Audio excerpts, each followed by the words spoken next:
Doctor اسرار احمد صاحب کے بیانات کے لیے ہمارے چینل گلوونگ وے کو سبسکرائب کریں۔ جو شخص اللہ کا تقوی اختیار کرے گا اللہ اس کے لیے راستہ پیدا کر دے گا، جہاں بالکل نظر نہیں آئے گا کہ کوئی راستہ، اللہ راستہ پیدا کر دے۔ جب ہوگا وہ راستہ ایسا کھول دے گا کہ تمہیں گمان بھی نہیں ہوگا۔ وَيَرْزُقْهُ مِنْ حَيْثُ لَا يَحْتَسِبُ، اور اسے رزق دے گا وہاں سے جہاں سے اسے گمان بھی نہیں ہوگا۔ اگر کوئی مسلمان اپنے کسی بھائی کی ضرورت پوری کرنے میں لگ رہا ہے، اپنا وقت صرف کر رہا ہے، اللہ اس کی ضرورت پوری کرنی شروع کر دیتا ہے۔ بہت عمدہ مقام ہے۔ اللہ نے ہر چیز کے لیے ایک اندازہ مقرر کیا ہوا ہے، کب اللہ کی مدد آئے گی یہ بھی اس نے طے کیا ہوتا ہے۔ You have to qualify, pre qualification conditions ہیں، تب مدد آئے گی، یوں نہیں آتی مدد۔ اپنا سب کچھ لگا دو پھر کہو کہ اللہ میری 15 برس کی کمائی کل میدان میں نے وجود ڈالی ہوئی ہے، 15 برس کی کمائی، دن کی اور رات کی کوششیں ہیں میری، صبح اور شام کی کوششیں ہیں میری، 15 برس وہ میدان میں نے لا کے ڈال دی ہے۔ تب پکارو اللہ کو۔ اپنا مال بچا کے رکھنا ہے، اپنی مستقبل کو بھی بچانا ہے، اپنی اولاد کو بھی بچانا ہے، اور اللہ کا دین غالب ہو جائے، کہیں نام لکھا کے کسی جماعت میں شامل ہو کر بڑا تیر مار دیا، گویا کہ اللہ تعالیٰ تو جانتا ہی نہیں۔ خود حضرت ابو بکر کا جو حال ہو گیا تھا کہ حضور اگر انہوں نے ذرا بھی دیکھ لیا، نیچے اپنے قدموں کی طرف بھی نگاہ ڈالی تو ہم نظر آ جائیں گے، آپ نے فرمایا لا تحزن ان اللہ معنا، راستہ نکالتا اللہ۔ پھر حضور گئے طائف، لیکن وہاں سے خالی ہاتھ آئے۔ مدینے میں اللہ نے خود ہی کھڑکی کھول دی، 6 آدمی ایمان لے آئے، آپ گئے ہی نہیں، اور وہاں انقلاب بھی آ گیا۔ عظیم۔ اس اعتبار سے اللہ مخرج پیدا کرتا ہے۔ تم صحیح طریقے پر چلتے رہو، تقوی اختیار کرو، صحیح راستے پر جد و جہد کرو، یہ کام اللہ پر چھوڑو، کب اسے منظور ہے اس کا کامیاب ہونا۔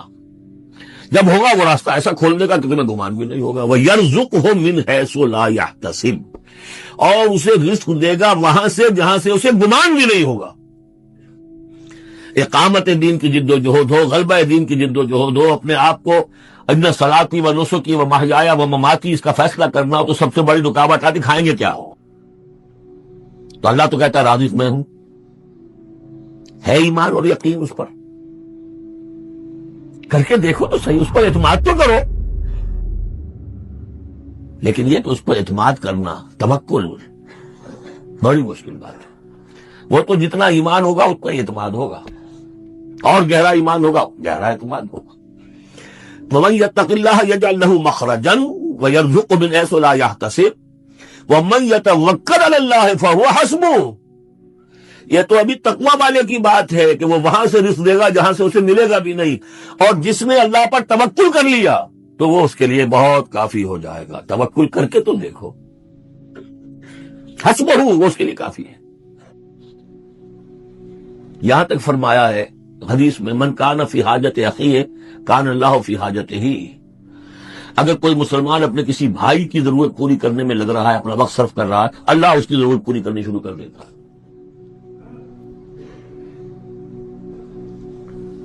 فکر ماں در کار ماں آزار ماں، کار ساز ماں بے فکر کار ماں، یہ فارسی شاعری کے اندر یہ دینی حقائق ہیں۔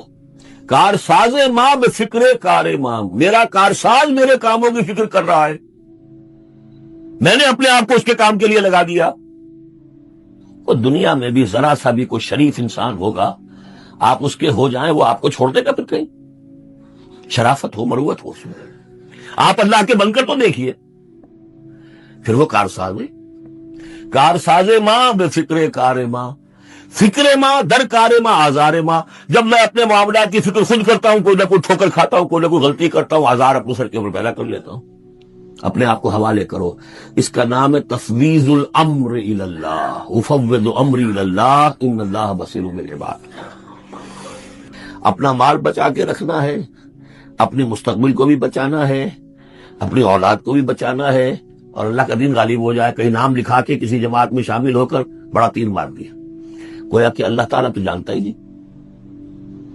کتنی کنٹریبیوشن ہے، کتنا ایثار ہے، کتنی قربانی ہے، کتنا وقت ہے، کتنی محنت ہے، اللہ جانتا ہے۔ باقی اس نے ہر چیز کا ایک اندازہ مقرر کیا ہوا ہے۔ اصل معجزہ کسے کہتے ہیں؟ جسے کوئی نبی چیلنج کے ساتھ پیش کرتا ہے کہ یہ ہے میری رسالت کا ثبوت، آؤ مقابلہ کر لو۔ حضرت موسیٰ علیہ السلام کے جو اصل معجزے تھے وہ 2 تھے۔ ایک عصا جس کا کہ مقابلہ کیا، آپ کو معلوم ہے کہ فرعون نے تمام جو جادوگر تھے پورے مملکت کے انہیں جمع کیا اور مقابلہ کیا. تو جس چیز کو کہ پیش کیا جائے چیلنج کے ساتھ کہ آؤ تو مقابلہ کر لو، وہ اصل معجزہ ہوتا ہے اس نبی اور رسول کا. تو حضور صلی اللہ علیہ وسلم کا اصل معجزہ، یعنی معجزات، آپ یہ مغالطے میں مبتلا نہ ہو، میں بقیہ معجزات کی نفی نہیں کر رہا، یہ واقعات اپنی جگہ حق ہیں کہ حضور کو پتھر سلام کرتے تھے. حضور صلی اللہ علیہ وسلم جس کھجور کے تنے کے ساتھ ٹیک لگا کر خطبہ دیا کرتے تھے، جبکہ ابھی مسجد نبی میں ممبر نہیں بنا تھا. جب تعداد زیادہ ہو گئی مسلمانوں کی اور ضرورت محسوس ہوئی کہ ذرا بلند مقام پر کھڑے ہو کر آپ خطبہ ارشاد فرمائیں، تو پھر وہ ممبر بنا کر رکھا گیا. پہلے مرتبہ جب آپ ممبر پر چڑھ رہے تھے خطبہ دینے کے لیے، تو اس کھجور کے سوکھے تنے میں سے ایسی آواز آئی جیسے کوئی بچہ بلک بلک کر رو رہا ہو کہ وہ سعادت جو مجھے حاصل رہی تھی آج تک میں محروم ہو گیا. یہ انبیاء کا مقام ہے. مولانا روم نے اسی لیے کہا ہے کہ فلسفی کو منکر حنانہ است، از ہوا سے انبیاء بیگانہ است. فلسفی اور عقلیت پرست انسان وہ تو حنانہ کا انکار کر دے گا، کیسے ممکن ہے سوکھا تنا اور اس کے اندر سے بچے کی طرح بلکنے کی آواز آئے. لیکن یہ اس لیے کہ وہ انبیاء کے خصوصی احوال جو ہے ان کو جانتا نہیں. اس قسم کے خرق عادت واقعات حضور کی زندگی میں بھی بے شمار ہوئے، لیکن حضور کا وہ معجزہ جس میں تحدی کے ساتھ چیلنج کے انداز میں کہا گیا کہ آؤ مقابلہ کرو، وہ صرف اور صرف قرآن ہے. چنانچہ آپ سورہ بنی اسرائیل میں دیکھیں گے قُلْ لَئِنِ اجْتَمَعَتِ الْإِنسُ وَالْجِنُّ عَلَىٰ أَن يَأْتُوا بِمِثْلِ هَٰذَا الْقُرْآنِ لَا يَأْتُونَ بِمِثْلِهِ وَلَوْ كَانَ بَعْضُهُمْ لِبَعْضٍ ظَهِيرًا. اے نبی چیلنج کر دیجئے، اگر تمام انسان اور تمام جن مل کر یہ چاہیں کہ اس قرآن جیسی کوئی تصنیف کر دیں، تو چاہے وہ ایک دوسرے کا کتنی بھی اس میں مدد کریں اور تعاون کریں، وہ ہرگز قرآن جیسی کتاب تصنیف نہیں کر سکتے. اس سے آگے بڑھ کر یہ بات کہی گئی، اچھا پورا قرآن نہیں لا سکتے، اس قرآن کی طرح کی 10 صورتیں ہی تصنیف کر لو. جب اس کا بھی جواب نہیں دیا گیا تو جسے کہتے ہیں برسبیل تنزل، اور پنجابی میں کہتا ہے کہ برے کو گھر تک پہنچانا، وہ برے کو گھر تک پہنچانے کے لیے فرمایا ایک صورت ہی بنا لاؤ.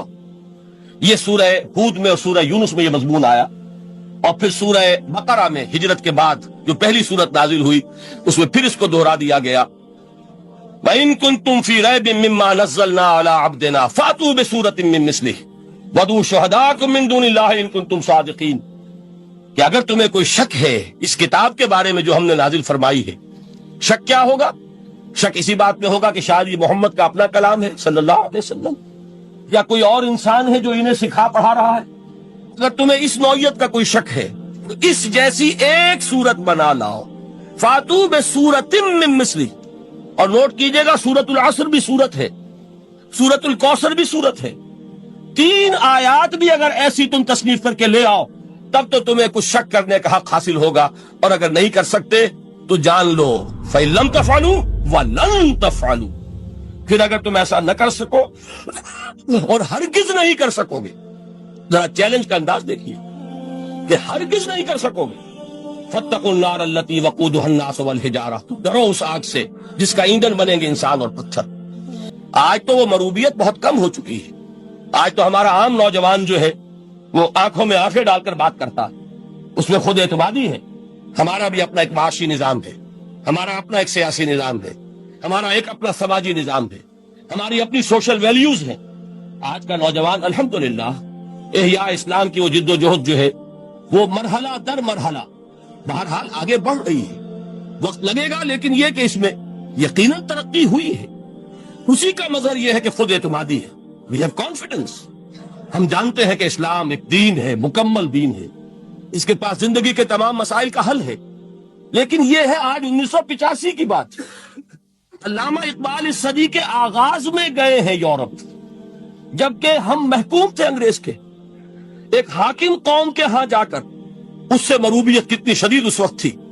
جو جاتا تھا اکثر و بیشتر جو ہے واپس آتا تھا تو کھڑے ہو کر پیشاب کرنا ضروری سمجھتا تھا، اس لیے کہ اس نے وہاں پر لوگوں کو یہی کرتے دیکھا. ان کا لباس، ان کی وضاقت، ان کی تہذیب، ان کا تمدن، ہر طرح سے ان کے گن گاتا ہوا، ان کے لیے وہ بہت قصیدے جو ہے تعریف کے کہتا ہوا آتا تھا. لیکن ایک علامہ اقبال کی شخصیت وہ ہے کہ وہ یہ خود کہتے ہیں کہ میں اس آگ میں ڈالا گیا ہوں مثل خلیل. مغربی تہذیب کے اس الاؤ میں مجھے اس طرح ڈالا اللہ نے جیسے کہ حضرت ابراہیم کو آگ میں ڈلوایا. میں اس تہذیب کے اس الاؤ کے اندر سے ہو کر آ رہا ہوں, اور میں نے یہ دیکھ لیا ہے کہ یہ تہذیب کھوکھلی ہے, اس کے اندر کوئی پائیداری نہیں ہے. نظر کو خیرہ کرتی ہے تب چمک تہذیب حاضر کی, یہ صناعی مگر جھوٹے نگوں کی ریزہ کاری ہے. اور دیار مغرب کے رہنے والوں, خدا کی بستی دکان نہیں ہے, ذرا جسے تم سمجھ رہے ہو وہ اب ذرے کا معیار ہوگا. تمہاری تہذیب اپنے خنجر سے آپ ہی خودکشی کرے گی, جو شاخ نازک پہ آشیانہ بنے گا ناپائیدار ہوگا. اب آپ اندازہ کیجئے وہ شخص جو بنیادی طور پر فلسفی ہے, فلسفے کا طالب علم ہے, وہ جرمنی اور انگلستان میں جا کر فلسفے کھنگالنے کے بعد اسے اگر تسکین حاصل ہوئی, اس کی جو علم کی پیاس تھی اگر اسے سیری حاصل ہوئی تو صرف قرآن کے ذریعے سے. نہ کہیں جہاں میں اما ملی, جو اما ملی تو کہاں ملی میرے جرم خانہ خراب کو تیرے عفو بندہ نواز میں. یہ وہ شخص ہے آخری زندگی میں ان کا کام صرف ایک رہ گیا تھا, قرآن کی تلاوت. بڑے بڑے فلسفی ملنے آتے تھے علامہ اقبال سے ملنے, وہ سمجھتے تھے بڑی لائبریری ہوگی, جیسے بڑے وکیل اس کے لائبریری آپ کو معلوم ہے کتنی جلدیں رکھی ہوگی, خوبصورت جلدیں بنی ہوئی, ایسے ہی کوئی بڑا فلسفی, بڑا پروفیسر, اس کی سٹڈی, اس کی کتابیں بڑی مروب کن ہونی چاہیے. لیکن علامہ اقبال کے ہاں سب کتابیں اٹھوا دی تھی انہوں, صرف ایک کتاب رہ گئی. اور سید نذیر نیازی کا نام آپ نے سنا ہوگا, انہوں نے جب یہ گواہی دی ہے, یہ واقعہ شاید آپ کے علم میں نہ آیا ہو, یہ بہت اہم واقعہ ہے. وہ یہ لکھتے ہیں کہ میں نے ایک مرتبہ علامہ سے پوچھا کہ کچھ لوگ اعتراض کرتے ہیں یا یہ خیال ظاہر کرتے ہیں کہ آپ نے اپنا فلسفہ خودی نیٹشے سے لیا ہے, کوئی کہتا ہے فلاں سے لیا ہے, کوئی کہتا ہے فلاں سے لیا ہے, کچھ آپ خود بتا سکیں گے کہ آپ کے فلسفہ خودی کی سورس کیا ہے؟ تو علامہ نے کہا کہ اچھا کل فلاں وقت آ جانا تو میں تمہیں لکھوا دوں گا, ڈکٹیٹ کرا دوں.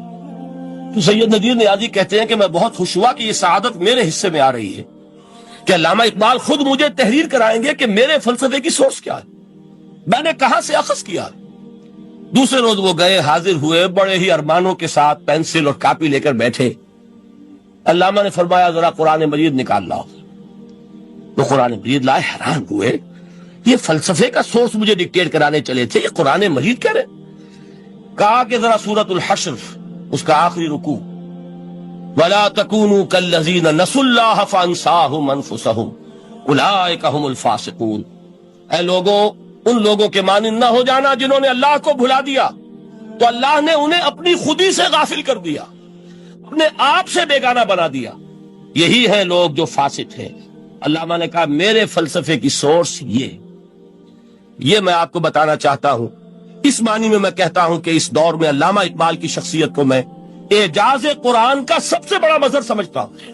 ایک شخص 20ویں صدی عیسوی کی شخصیت, اور پھر یہ کہ وہ کہیں مسجد اور کسی مدرسے کے ماحول میں پلا بڑھا نہیں ہے, بلکہ اسکولوں اور کالجوں میں اور یونیورسٹیوں میں, اور صرف ہندوستان میں نہیں, انگلستان اور جرمنی کی یونیورسٹیوں میں رہا, جس نے اپنا لوہا منوایا ہے. وہ شخص اگر یہ کہتا ہے کہ میرے لیے فکر کی بنیاد, میرے فلسفے کی سورس, میری تمام سوچ کی رہنمائی جو ہے وہ اس کتاب نے کی ہے, تو معلوم ہوا کہ واقعتاً یہ قرآن مجید آج بھی معجزہ ہے. یہ بات تو ہوئی فلسفے اور فکر کے اعتبار سے. دوسرا پہلو جو اپلائیڈ پہلو ہے اس دور کے اعتبار سے وہ اہم تر ہو گیا ہے. انسان کے لیے جو پیچیدہ تمدنی مسائل ہیں, سیاسی مسائل کو کیسے حل کیا جائے, معاشی مسائل کا حل کیسے ہو, سماج میں توازن کیسے ہو, مرد اور عورت کے درمیان توازن کیسے ہو. ہوتا کیا ہے, یا عورت بھیڑ بکری کی طرح کی ملکیت بن جاتی. ہمارے ہاں اردو میں جو اس کا محاورہ ہے کہ جوتی کی نوک, یہ اس کی حیثیت ہو جائے گی, یا دوسری طرف عورت کلوپیٹرا بن کر قوموں کی قسمتوں سے کھیلے گی. دنیا میں یہ دو انتہائیں ہوئیں. کہاں نقطہ عدل کہاں ہے, کیسے بیلنس جو ہے اسٹرائک کیا جائے, مردوں کے حقوق اور فرائض اور خواتین کے حقوق اور فرائض, اس میں صحیح ترین ایکویشن ہے کیا. اسی طریقے سے فرد اور اجتماع, فرد اور ریاست, یا تو یہ کہ انسان کی انفرادی آزادی اتنی جا رہی ہے, مادر پدر آزاد, جس کا مظہر یہ ہے کہ آج انگلستان میں 2 مرد بھی میاں اور بیوی کی حیثیت سے رہ سکتے ہیں. قانون تسلیم کرے گا ہسبینڈ اینڈ وائف, ان کو وہی حقوق حاصل ہو. یہ ہے وہ آزادی. جب ترکی میں اسلام کے آئلی قوانین بھی منسوخ کیے, نوٹ کیجئے اس کو, یہ اسی صدی کے وہ صدمے ہیں جو ہم نے اٹھائے ہوئے ہیں.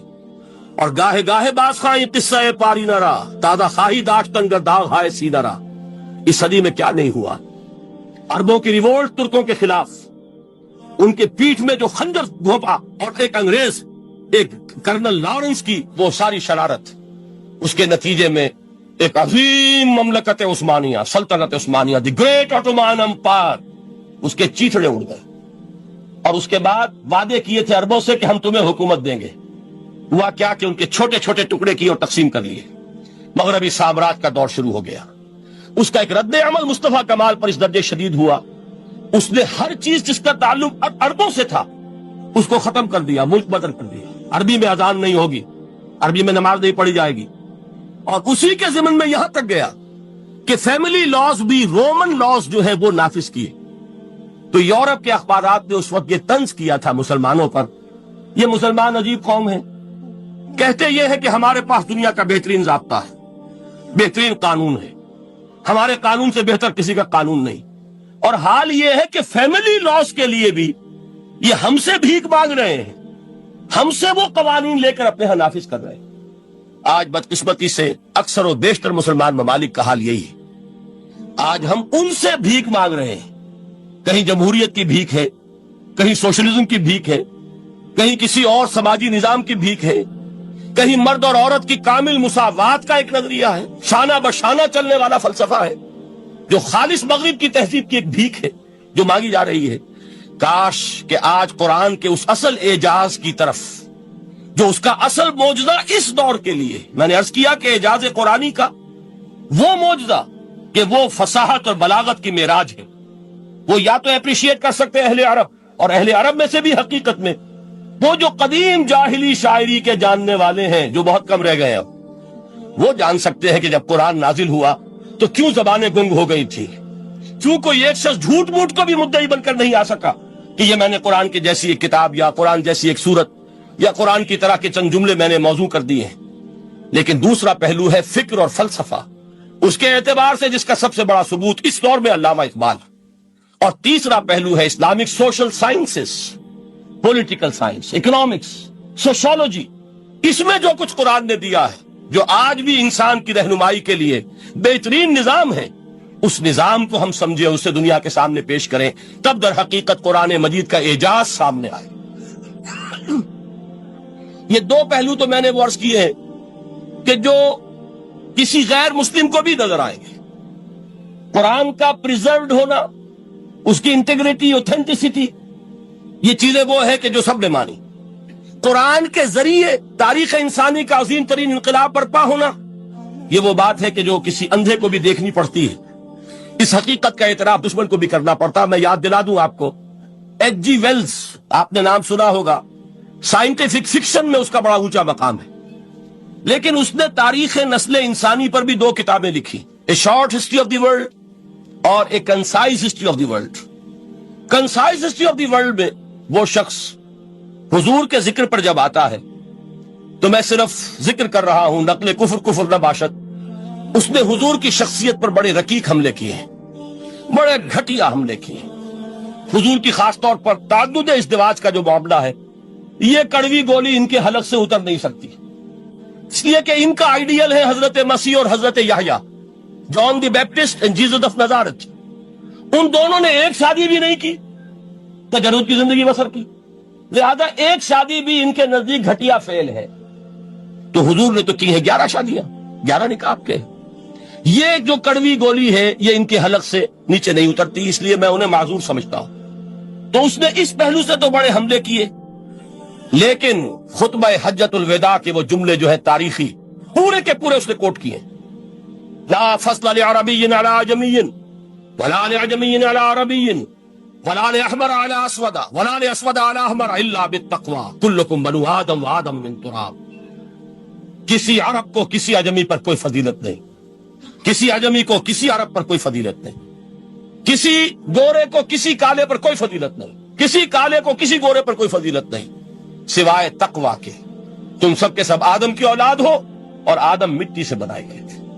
یہ الفاظ لکھ کر کہتا ہے کہ جہاں تک human fraternity, equality and freedom, 3 الفاظ نوٹ کیجئے، انسانی حریت، انسانی مساوات انسانی اخوت. کہتا ہے جہاں تک ان تین چیزوں کے واز ہیں، سرمنس کا تعلق ہے، وہ تو دنیا میں پہلے بھی بہت کہے گئے. عیسائی ہونے کے باوجود خاص طور پر نام لیتا ہے جیزس آف نزارت. سرمنس تو حضرت مسیح کے ہاں بھی بہت مل جائیں گے کہ تمام انسان برابر ہیں، سب کو بھائی بھائی ہونا چاہیے، سب انسان آزاد ہیں، تمیز بندہ و آقا فساد آدمیت ہے.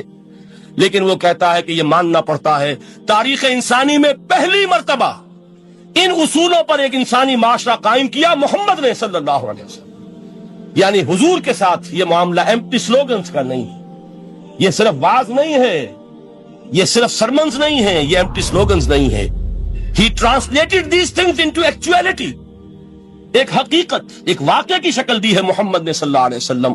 وہ معاشرہ پیدا کیا جس میں انسانی اخوت، انسانی مساوات اور انسانی حریت، یہ تینوں اقدار بتمام و کمال موجود تھی. یہی وجہ ہے اس صدی میں نوٹ کیجئے گاندھی جی، موہن داس کرم چند گاندھی، جس کو آج پوری دنیا میں تسلیم کیا جاتا ہے، عالم عرب میں بھی مہاتما گاندھی کی بڑی عزت ہے. پنڈت نہرو کا کسی زمانے میں استقبال ہوا تھا ریاض میں، تو ہمیں بہت غصہ آیا تھا کہ مرحبا برسول السلام، welcome to the prophet of peace. یہ الفاظ تھے کہ جن سے پنڈت نہرو کا استقبال ہوا تھا. غصہ ہمیں بہت آیا، یہ رسول کا لفظ استعمال کر دیا انہوں نے. بعد میں ہم نے سوچا بھائی رسول کے معنی ان کے ہاں ایلچی کے ہیں، تو انہوں نے اس کو اپنی جو بھی غلطی میں سمجھا یا صحیح سمجھا اس کو چھوڑ دیجئے، میں کوئی سیاسی گفتگو نہیں کرنا چاہتا. انہوں نے سمجھا کہ یہ شخص اس وقت امن کا پیغام بر ہے، لہذا اس کو ویلکم کیا. بہرحال گاندھی جی کا جہاں تک معاملہ ہے، آپ کے علم میں ہے کہ پوری دنیا میں اس شخص کی عظمت کو تسلیم کیا گیا ہے. ہمارا معاملہ ہندوستانی مسلمانوں کا معاملہ یہ دوسرا ہے. وہ تو آپ کو معلوم ہے کہ جوتا جسے کاٹتا ہے اسے پتا چلتا ہے کہ یہ جوتی کاٹ رہی ہے. قرآن کا ایک حصہ دوسرے حصے کی تفسیر کرتا ہے. سورہ اعراف میں واقع آیا ہے کہ حضرت موسیٰ علیہ السلام کا آپ کو معلوم ہے کہ کوہ طور پر اللہ تعالیٰ سے ہم کلامی کا شرف حاصل کرتے تھے. گفتگو ہو رہی ہے لیکن اللہ نظر نہیں آ رہا. اب اس کو اپنے اوپر طاری کیجئے، یہ صاف سامنے آتے بھی نہیں، صاف چھپتے بھی نہیں. یہ جو صورتحال تھی کہ اگر کسی کی آپ آواز سن رہے ہیں، کلام سن رہے ہیں، سامنے نہیں آ رہا، تو آپ کے دل میں خواہش پیدا ہوگی کہ ذرا سا یہ پردہ بھی اٹھا دیا جائے، مجھے دیدار بھی حاصل ہو جائے. لہذا سورہ اعراف میں ہے جب کئی بار یہ شرف ہم کلامی حاصل ہوا اللہ سے، تو حضرت موسیٰ علیہ السلام نے بڑی ہمت سے کام لیا، بڑی جرت کی درخواست کر دی، رب ارنی انظر الیک، یہ جو پردہ بیچ میں حائل کیا ہوا ہے پروردگار، تو میرا شوق دیکھ، میرا اشتیاق دیکھ، تو مجھے ذرا دیدار بھی عطا ہو جائے. اس پر کیا بات کہی گئی؟ لن ترانی، موسیٰ تم مجھے ہرگز نہیں دیکھ سکتے، تم اس جسد ظاہری کے ساتھ، اس جسد مادی کے ساتھ، ان عنصری آنکھوں سے میرا دیدار نہیں کر سکتے. ولیکن انظر الی الجبل، دیکھو ہم تمہیں ایک مثال دیے دیتے، ذرا اس پہاڑ کی طرف دیکھو، ہم اپنی ایک تجلی اس پر ڈالیں گے. فَإِنِ اسْتَقَرَّ مَكَانَهُ فَسَوْفَ تَرَانِي، اگر وہ پہاڑ ہماری تجلی کو جھیل جائے، تحمل کر لے، تو تم بھی سوچنا کہ شاید ہمیں دیکھ سکو. اس کے بعد ہوا کیا؟ فَلَمَّا تَجَلَّى رَبُّهُ لِلْجَبَلِ جَعَلَهُ دَكًّا وَخَرَّ مُوسَىٰ صَعِقًا، جب اللہ تعالیٰ نے پہاڑ پر اپنی ایک تجلی ڈالی تو وہ پہاڑ جو ہے پھٹ گیا. اور موسیٰ، اب دیکھیے براہ راست تجلی موسیٰ پر نہیں ہے، یہ انڈائریکٹ مشاہدہ ہے تجلی ربانی کا کہ جو پہاڑ پر ہوئی ہے، اور پہاڑ کی جو کیفیت ہوئی ہے اس کے مشاہدے سے حضرت موسیٰ بے ہوش ہو کر گر گئے. وَصَعِقَ مُوسَىٰ خَرَّ مُوسَىٰ صَعِقًا، یہ ہے وہ مثال جو یہاں دی ہے قرآن کے لیے. لَوْ أَنزَلْنَا هَذَا الْقُرْآنَ عَلَىٰ جَبَلٍ لَرَأَيْتَهُ خَاشِعًا مُتَصَدِّعًا مِّنْ خَشْيَةِ اللَّهِ. نتیجہ کیا نکلا؟ انفر کیجئے، استدلال، استنتاج. نتیجہ یہ نکلا کہ جو تاثیر تجلی ذات ربانی کی ہے وہی تاثیر کلام ربانی کی ہے. صرف یہ ہے کہ ہمیں اس کا شعور نہیں، ہمیں اس کا ادراک نہیں. یہ بالکل ذات کی تجلی کی جو تاثیر تھی وہی قرآن خود بیان کر رہا ہے کہ اس کلام ربانی. اس کو بھی علامہ اقبال نے خوب کہا ہے، فاش گویم آنچ در دل مزمرست، صاف کہہ دیتا ہوں جو کچھ میرے دل میں ہے. این کتابیں نیست چیزیں دیگر است، اسے کتاب نہ سمجھ بیٹھنا قرآن کو، یہ کتاب نہیں ہے، کچھ اور ہے۔ کچھ اور کیا ہے؟ مثل حق پنہاؤ ہم پیداستو، زندہ پائندہ گویاستو۔ یہ تو جیسے اللہ تعالیٰ کی ذات ہے، مثل حق، ذات حق سبحانہ و تعالیٰ کی طرح یہ زندہ ہے، پائندہ ہے۔ مثل حق، پائندہ گویاستو، یہ جو ہے زندہ ہے، یہ متکلم ہے، کلام نہیں ہے۔ کل صفات ربانیہ جو ہے ظاہر اور باطن، مثل حق پنہا، ظاہر و پنہا، اور حی و قیوم جیسے اللہ کی ذات ہے، وہی صفات اس کلام کی ہے۔ اور اس کے بعد وہ شعر آیا تھا جو میں پہلے سنا چکا ہوں، چوں بجاں در رفت جاں دیگر شود۔ جب یہ قرآن کسی انسان کے اندر سرایت کر جاتا ہے، اس کے دل پر نازل ہوتا ہے۔ دیکھیے یہ الفاظ آپ کو کہیں اور نہیں ملیں گے۔ میرے نزدیک جہاں علامہ اقبال اس دور میں قرآن کی عظمت کا سب سے بڑا ثبوت ہے، وہاں عظمت قرآنی کے سب سے زیادہ واقف اور اس کا سب سے زیادہ شعور رکھنے والے بھی علامہ اقبال۔ یہ الفاظ آپ کو کہیں نہیں مل سکیں گے کہ مثل حق پنہاؤ ہم پیداستو، زندہ پائندہ گویاستو، چوں بجاں در رفت جہاں دیگر شود، جہاں چو دیگر شد جہاں دیگر شود۔ جب یہ انسانوں کے اندر سرایت کر جاتا ہے، ان کے اندر ایک انقلاب آ جاتا ہے، اور یہ اندر کا انقلاب ہے جو ایک عالمی انقلاب کا پیش خیمہ بنتا ہے۔ آپ آرڈیننس کے ذریعے سے نمازیں پڑھوائیں گے تو پھر نماز وہی پڑھی جائے گی جو آفس ٹائم میں آئے گی، باقی اور کیوں پڑھیں گے؟ وہ تو آرڈیننس کے ذریعے سے پڑھائی جا رہی ہے نا۔ اس کا حشر تو وہ ہوگا جو ہمارے ہاں دیکھا جا چکا ہے۔ اور اس وقت بھی، اس زمانے میں میں نے یہ سنا ایک جگہ کہ کلاس 4 امپلائیز جو ہیں، وہ شروع میں جب آرڈیننس نافذ ہوا تھا ہمارے ہاں تو دفتروں میں بڑا اہتمام ہوا، آفیسرز نے خاص طور پر بڑے اہتمام سے ظہر کی نماز پڑھنی شروع کی۔ لیکن مجھے بتایا گیا کہ کلاس 4 امپلائیز جو ہیں ہمارے، یہ ڈرائیورز ہیں، پینز ہیں، یہ کھڑے ہنستے رہتے ہیں، شریک نہیں ہوتے۔ میں نے ان سے کہا وہ اس لیے کہ انہیں معلوم ہے کہ آپ بھی تو یہی پڑھ رہے ہیں صرف نماز، باقی آپ کے ڈرائیور سے اور آپ کے خانسامہ سے یہ بات چھپی ہوئی نہیں ہے کہ عصر آپ نے بھی نہیں پڑھنی، یہ صرف زور ہے جو آپ پڑھ رہے ہیں۔ تو یہ اصل میں اندر کا انقلاب جب تک نہ آئے، باہر کا ٹھوسا ہوا انقلاب، وہ تو جب پریشر ہٹ جائے گا تبدیلی ختم ہو جائے گا۔ چوں بجاں در رفت جہاں دیگر شود، اندر انقلاب آئے، جب اندر تبدیلی ہو جائے گی اب انسان کا پورا وجود بدلے گا، پھر اس کے اندر سے تبدیلی جو ہے وہ ابھرے گی، اسے کسی خارجی دباؤ کی ضرورت نہیں ہوگی۔ جہاں چو دیگر شد جہاں دیگر شود۔ اور جب انسانی شخصیتوں کے اندر یہ انقلاب اندر سے آتا ہے تو پھر وہ عالمی انقلاب بنتا ہے، جیسے کہ محمد رسول اللہ کا انقلاب۔ واقعہ یہ ہے کہ اگر جوش کانسپیریسی، عبداللہ ابن سبا کی سازش اگر کامیاب نہ ہو گئی ہوتی اور مسلمانوں کے اندر آپس کا اختلاف اور سرپھٹول نہ ہو جاتا، جو حضرت عثمان کی شہادت، پھر حضرت علی کی شہادت رضی اللہ تعالی عنہما، اور حضرت علی کی دوران خلافت یہ آپس کے جو جنگیں ہوئی، جنگ جمل، جنگ صفین، جنگ نہروان، اگر یہ نہ ہوئی ہوتی تو جس سپیڈ کے ساتھ اور رفتار کے ساتھ انقلاب محمدی کی توسیع ہو رہی تھی علی صاحب الصلاۃ والسلام، کوئی طاقت دنیا میں نہیں تھی۔ اقبال نے اس کا بھی نقشہ کھینچا ہے کہ تھمتا نہ تھا کسی سے سیل رواں ہمارا، وہ سیل رواں تھا، کوئی روکنے والا نہیں تھا۔ انٹرنل سیبوٹاج وہ ہے کہ جس نے اس انقلاب کا راستہ روکا۔ تو واقعہ یہ ہے کہ وہ اندرونی انقلاب حضور نے برپا کیا قرآن کے ذریعے صحابہ میں، اندر سے جو انقلاب تھا اس نے عرب میں ایک انقلاب کی شکل اختیار کی، اور یہ انقلاب جو ہے اتنی اپنے اندر قوت رکھتا تھا، اتنی پوٹینشیلٹی تھی اس کی کہ وہ 20 برس کے اندر اندر کہاں آکسس دریائے جیہوں، کہاں اٹلانٹک، تصور تو کی تاریخ میں اس سے پہلے اتنی بڑی کوئی مملکت قائم ہوئی نہیں، کہاں یمن اور کہاں ایشیائے کوچک، ایشیا مائنر، ٹرکی، یہاں سے وہاں اور وہاں سے یہاں، اتنی عظیم مملکت حضرت عثمان رضی اللہ تعالیٰ عنہ قید خلافت میں ہو چکی تھی۔ یہ بات اگر یہ چلتا معاملہ آگے تو کوئی قوت اب نہیں رہی تھی، سلطنت روما ختم ہو چکی تھی، سلطنت کسرا ختم ہو چکی تھی، پرختے اڑ گئے تھے، اب کون سی طاقت رہ گئی تھی جو سیلاب کا راستہ روکتی؟ یہ وہ یہودی سازش ہے جس نے اندر سے سیبوٹاج کیا۔ بہرحال یہ ہے انقلاب محمدی کا طریقہ، اندر سے تبدیلی۔ اسی کو علامہ اقبال نے کہا ہے، تیرے ضمیر پہ جب تک نہ ہو نزول کتاب، گرہ کشا ہے نہ راضی نہ صاحب کشاف۔ یہ قرآن اب بھی تم ایسے محسوس کرو کہ جیسے تمہارے دل پر نازل ہو رہا ہے۔ اور مجھے یاد آیا امام ابن قیم رحمت اللہ علیہ ان کا ایک بڑا پیارا جملہ ہے، وہ کہتے ہیں قرآن کے بعض پڑھنے والے ایسے ہیں کہ جب وہ قرآن کو پڑھتے ہیں تو یوں محسوس کرتے ہیں کہ قرآن مصحف میں لکھا ہوا نہیں ہے، ان کے اپنے دل کے اوپر کندہ ہے، دل کے اوپر سے پڑھ رہے ہیں، یعنی اتنی کامل مطابقت وہ محسوس کرتے ہیں، اپنی فطرت، ہیومن نیچر۔ حضرت عبداللہ ابن مسعود رضی اللہ تعالیٰ عنہ کی روایت موجود ہے کہ مجھے ایک مرتبہ حکم دیا حضور نے کہ قرآن سناؤ۔ میں نے عرض کیا حضور آپ کو سناؤں؟ آپ پر تو نازل ہوا ہے۔ تو حضور نے فرمایا نہیں، مجھے کسی اور سے سن کر کچھ اور لطف حاصل ہوتا ہے۔